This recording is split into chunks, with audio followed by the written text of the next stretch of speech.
एक बात सदैव याद रखना चंद्रगुप्त, आत्मिक ज्ञान से बड़ा कोई आनंद नहीं, कामुकता से बड़ी कोई व्याधि नहीं, और शारीरिक आकर्षण से बड़ा कोई शत्रु नहीं। मैं आपसे यह अपेक्षा नहीं रखता कि आप सुनी सुनाई बातों पर विश्वास करें। मैं आपसे यह भी नहीं कहता कि आप उन बातों पर विश्वास करें जो सब कह रहे हैं। आप उन बातों पर भी विश्वास ना करें जो मात्र आपकी धार्मिक पुस्तकों में लिखी गई हैं।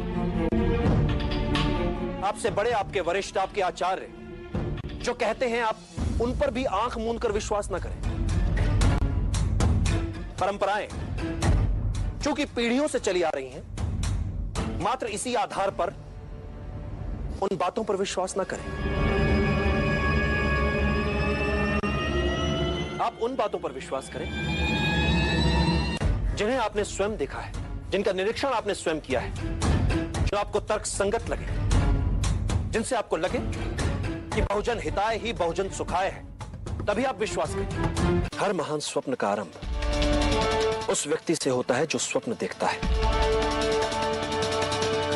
किंतु स्वप्न देखने वाले को यह सदैव याद रखना चाहिए कि इच्छा शक्ति और लगन उसके भीतर ही होती है, जो ग्रहों और नक्षत्रों तक पहुंचकर पूरे जगत को बदल सकती है। अब भी सब कुछ नहीं बिगड़ा है चंद्रगुप्त। जो चला गया उससे कहीं अधिक महत्व जो हमारे पास है, हमारे साथ है, उसका होता है। मैं जब भी कोई योजना बनाता हूं, उसमें दो विशेष बातों का ध्यान अवश्य रखता हूं।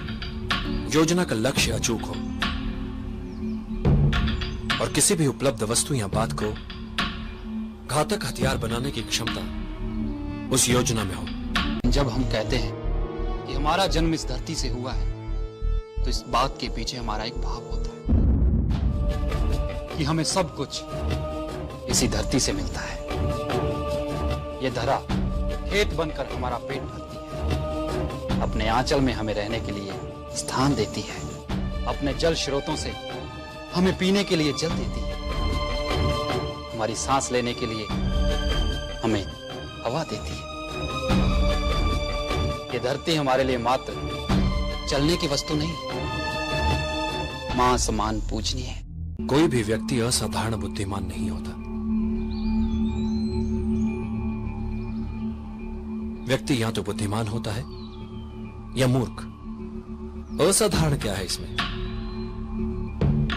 हम सभी सामान्य मानव हैं, वे भी हम जैसे ही हैं।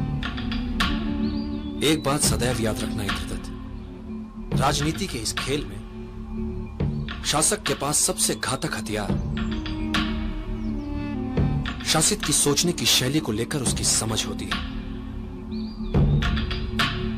अब यह हमें मिलकर तय करना है कि शासक है कौन और रहेगा कौन।